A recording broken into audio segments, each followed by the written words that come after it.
Ada 4 cara kempiskan perut buncit untuk wanita tanpa bersenam. Nak tahu macam mana? Teruskan menonton.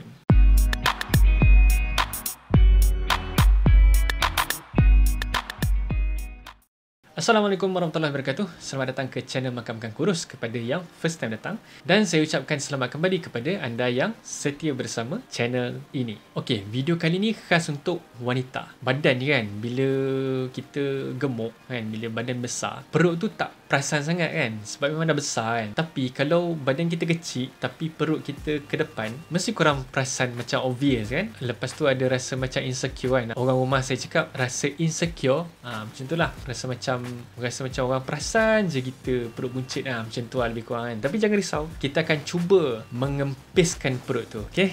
Mungkin anda yang tengah tengok ni sedang diet tapi perut tu susah, ataupun yang baru perut tu start membesar, ataupun tengah plateau kan, ke tengah susahnya nak kempiskan yang bahagian perut tu kan. Jadi video ni khas untuk anda. Anda tak perlu risau sangat. Kita akan cuba sedaya upaya untuk memperbaiki masalah tu. Anda relax je. Okay, tonton dulu video ni. Nanti anda cuba. Disclaimer dulu, saya bukanlah seorang doktor ataupun dietitian. Apa yang saya kongsikan dalam video ni adalah nasihat secara umum sahaja, yang mana apa yang saya cerita ni adalah berdasarkan pengalaman saya sendiri, hasil daripada bacaan saya tonton video dan juga kelas yang saya attend daripada doktor perubatan sendiri, berdasarkan kajian saintifik yang terkini. Okay? Sebab kajian-kajian ni dia takkan berhenti selagi masalah tu tak selesai. Dan berdasarkan kajian yang terkini, saya berjaya menurunkan berat badan saya. Okay? Kerja saya makan je hari-hari, saya langsung tak ada bersenam. Okay? Tapi anda kenalah bersenam untuk menyihatkan badan. Okay? Saya nak ceritanya bahawasanya tanpa bersenam pun boleh untuk anda kurus. Kalau anda ada sebarang penyakit, anda kena berunding terus dengan doktor anda. Okay? Jangan terus buat je. Kalau anda ada ambil ubat-ubatan ke, jangan berhenti, teruskan. Ini yang saya cerita ni adalah dari segi pemakanan sahaja. Sebelum anda tonton 4 cara selepas ni, anda kena faham dulu konsep rintangan insulin, yang mana rintangan insulin adalah punca nombor 1 kepada kegemukan. Saya providekan link berkenaan ni dekat ruangan description kat bawah tu. Anda tonton dulu, baru anda akan faham dengan secara lebih detail apa yang saya terangkan dalam video ni. Dan cara yang keempat tu adalah yang ramai orang tak perasan, jadi anda kena tonton sampai habis video ni. Jom kita teruskan. Cara yang pertama sekali, anda memang tak nak kena kurangkan sebanyak mungkin ataupun tinggallah terus gula pasir. Gula pasir tak ada satu pun khasiat untuk kepada kesihatan kita.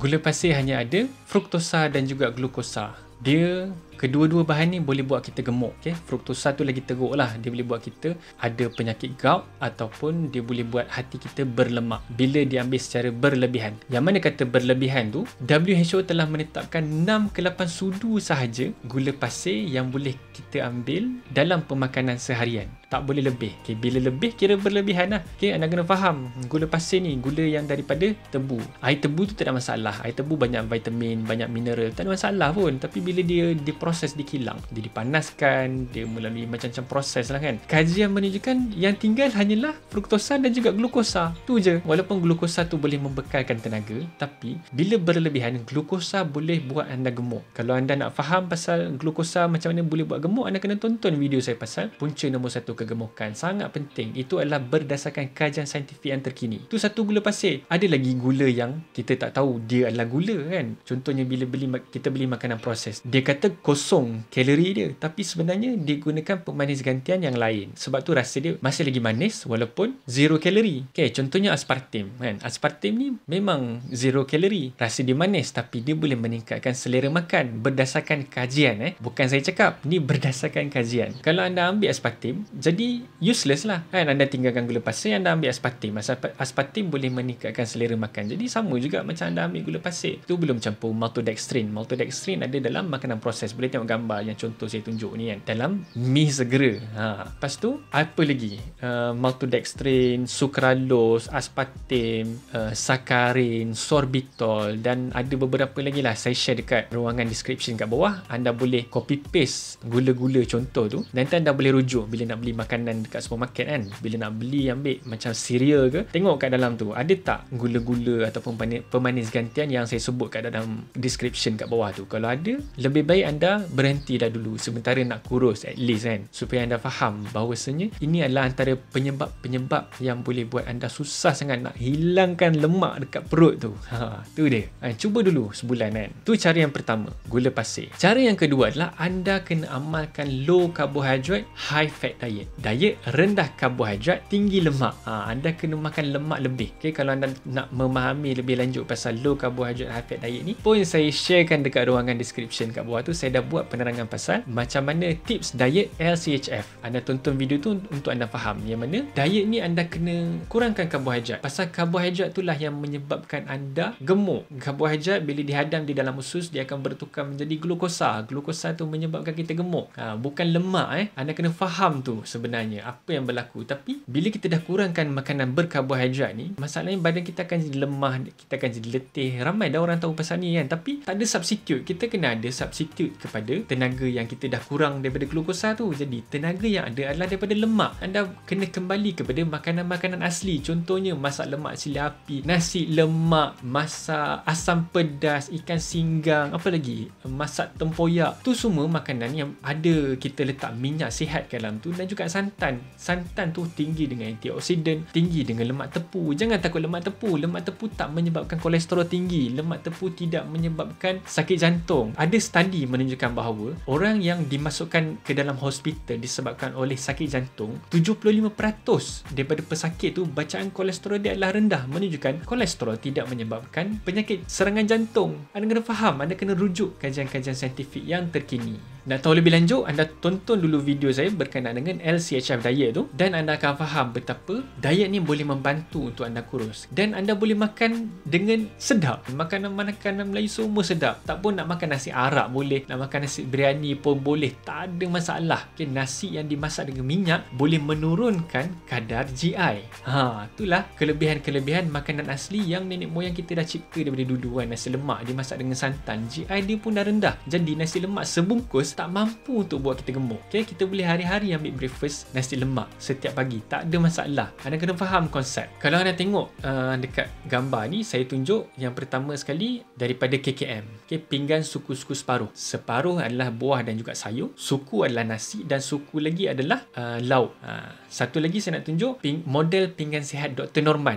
Yang ni yang lagi cepat lah kalau nak kurus. 10% sahaja nasi, 40% adalah lauk, dan 50% adalah sayur dan juga buah. Yang sayur buah ni samalah dengan pinggan suku-suku separuh daripada KKM tu. Dan lauk-lauk yang 40% tu, jangan makan lauk yang rendah kalori. Jangan makan lauk yang tak bergoreng. Anda boleh goreng telur, anda boleh goreng ikan, anda boleh masak dengan santan, anda boleh makan nasi dagang, nasi kunyit, nasi apa lagi, nasi-nasi yang dimasak dengan santan, semua anda boleh makan. Semuanya tak boleh menyebabkan anda gemuk. Faham konsep low carbohydrate, high fat diet, maka mudah untuk anda turunkan berat badan. Saya mengamalkan LCHF diet ni selama mana saya nak kurus ni, dalam 3-4 bulan saya boleh turunkan berat badan saya sebanyak dalam 13 kilo macam tu. Ini je saya buat. Saya tak ada bersenam langsung. Saya memang malas sikit lah nak bersenam kan. Jangan ikut saya. Anda kena bersenam. Tapi kena ingat, bersenam bukan untuk kurus. Bersenam untuk menyihatkan badan. Dalam konteks untuk kurus, bersenam boleh mengimbangkan hormon-hormon dekat dalam badan kita. Laki ni hormon dia sikit. Kalau wanita, hormon dia banyak.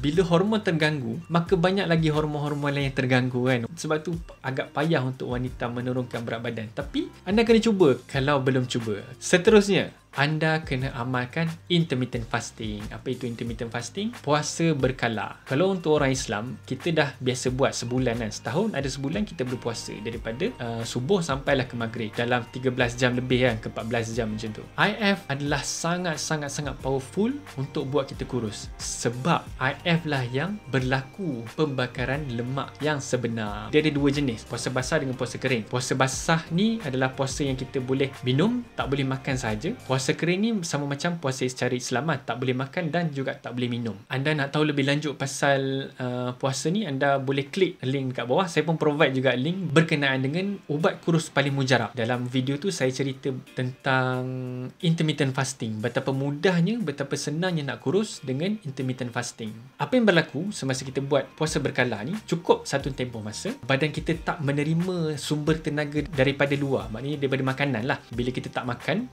satu jangka masa, cukup tempoh tu badan kita akan sense, alamak tak ada makanan lah, tuan kita ambil kan, dia tak makan lah, mana kita nak cari lagi sumber tenaga ni, kita dah tak ada tenaga ni kan. Sebab badan kita konsep survivor. Okay? Bila konsep survivor, dia akan melakukan apa sahaja untuk membuatkan badan kita ni kekal hidup dan berfungsi dengan betul. Jadi dia akan ambil, dia akan cari, dia akan ambil sel-sel lemak yang ada dekat dalam badan kita ni untuk ditukarkan menjadi tenaga. Nampak tak? Itulah kelebihan berpuasa sebenarnya. So, proses tu dinamakan proses ketosis. Proses di mana lemak ditukarkan menjadi tenaga. Okay? Anda boleh cuba sebulan je tempoh masa. Anda boleh rasa. Kalau berat badan anda tak berubah, anda kena ukur pinggang anda. Pakailah tali tip sikit. Ukur sebelum anda start berapa, sebulan berapa dia berkurangan. Sebab bila anda exercise, anda build up muscle tau. Muscle ni akan build up daripada lemak juga. Jadi mungkin lemak berkurang tapi muscle anda bertambah. Jadi mungkin tak berubah daripada segi berat. Tapi dekat perut tu anda boleh ukur pinggang tu. Kalau berkurangan, maknanya betul lah anda berpuasa. Macam mana cara-cara nak berpuasa tu, anda klik link tu yang saya dah provide tu. Saya dah cerita secara lengkap macam mana nak berpuasa. Okay? Ada banyak lah. Puasa kering tu standard lah, buat waktu siang. Puasa basah tu kita boleh buat 12-12, bermula dengan 12-12. Kalau tak biasa, jangan terus mula buat lama. Okay? Buat slow, step by step. Mulakan 12-12, lepas tu seminggu 2 minggu kita buat 16-8, lepas tu dah biasa buatlah 18-6, dan semakin lama lah. Semakin lama anda berpuasa, semakin banyaklah lemak boleh dibakar. Tapi anda kena mula daripada masa yang sikit dulu. Jangan terus jump kepada yang besar kan. Jangan gopoh-gapah nak turunkan berat badan ni. Kita kena jaga badan kita. Kita kena prihatin, jaga dia kan, belai badan kita ni kan. Jangan bagi dia bekerja kuat sangat. Nanti letih masuk hospital lah, susah pula. Lepas tu kata cara saya buat ni salah. Tak naklah jadi macam tu. Kita buat slow-slow. Jangan nak ada pertandingan, tak payah kan. Kita buat slow-slow kan. Sebab bila anda amalkan LCHF diet dan juga IF ni, anda boleh kurus secara konsisten. Jangan risau. Percayalah cakap saya. Anda akan faham masa bila badan anda gemuk, masa bila badan anda kembali kurus. Okay? Anda boleh kontrol pemakanan anda dengan mudah sekali. Seterusnya, anda kena kawal stres. Inilah yang ramai sekali orang tak perasan. Anda kena kawal stres. Sebab bila anda stres, akan keluar satu hormon nama dia hormon kortisol. Nampak tak? Cerita gemuk dengan kurus ni sebenarnya berkaitan banyak dengan hormon, faktor-faktor hormon. Hormon kortisol ni akan kacau banyak hormon lain dalam badan anda. Okay? Dia akan hantar signal kepada hati untuk mengeluarkan lebihan tenaga dalam bentuk glukosa. Okay? Nampak tak? Glukosa. Mungkin anda dah kurangkan pemakanan karbohidrat tapi still susah nak kurus kan? Kemungkinan anda stres yang berpanjangan. Jadi glukosa tu sama je macam glukosa yang anda makan makanan daripada karbohidrat tu. Bila anda ada masalah rintangan insulin, maka glukosa semua ni akan disumbat ke dalam sel lemak. Jadi sama je cerita kalau anda makan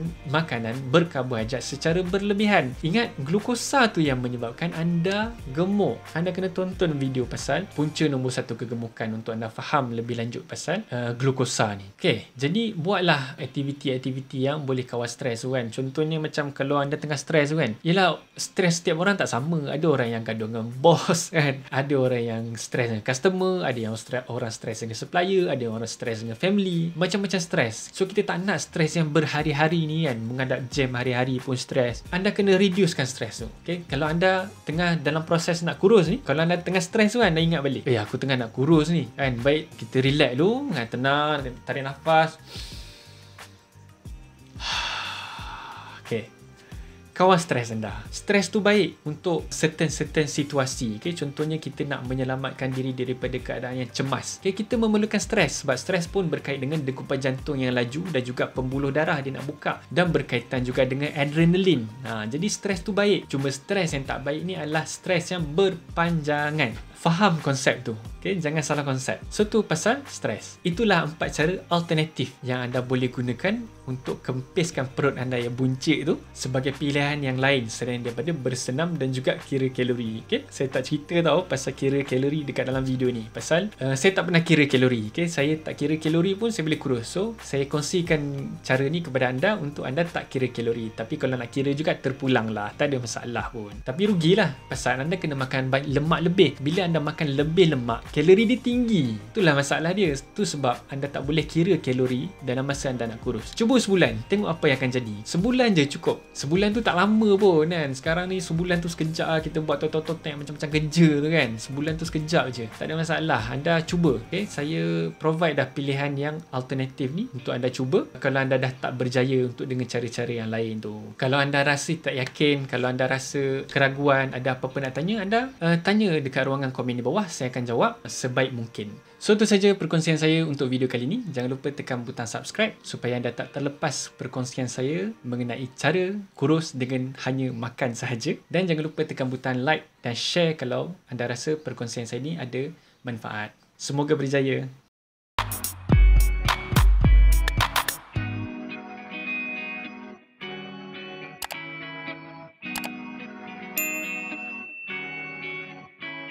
Dan jangan lupa tonton video ni. Kalau anda belum tonton, semua tips-tips yang saya kongsikan, macam mana saya berdiet dulu, saya kongsikan dalam semua video ni.